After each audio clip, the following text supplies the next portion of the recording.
Et on voit très clairement qu'un pacte a été passé entre les deux puissances, la puissance présidentielle, la puissance médiatique de Bolloré. Puisqu'on voit les ministres qui, ça y est, ont relégitimé le journal du dimanche en étant omniprésents par leurs interviews, etc. Et le 12 février 2024, la connivence Macron-Bolloré va faire une nouvelle victime, la ministre de la Culture, Rima Abdul-Malak. En 2023, elle avait osé rappeler sur France Inter que les médias Bolloré devaient, comme les autres, respecter la loi. Je suis dans mon rôle quand je rappelle le cadre existant.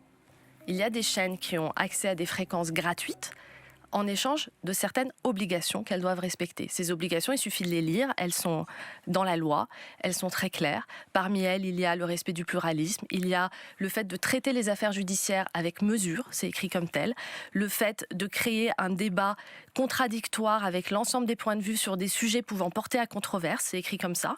Donc, c'est le rôle de l'Arcom ensuite, au moment de faire le bilan de ces obligations, de vérifier qu'elles ont bien été respectées pour pouvoir ensuite évaluer si la reconduction de cette fréquence est justifiée ou pas. Il y a bien des obligations à respecter et c'est mon rôle de le rappeler. C8 et CNews pourraient perdre leur fréquence ?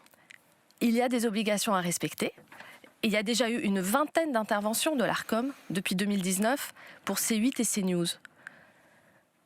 Au bout d'un combien d'interventions pourra l'Arcom dire à tel degré les obligations ne sont pas respectées, c'est le rôle de l'Arcom. Je rappelle juste le cadre qui existe, c'est important. Quelques mois après ce rappel, Rima Abdul-Malak est débarquée.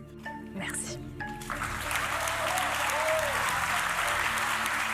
Remplacée par la sarkozyste Rachida Dati.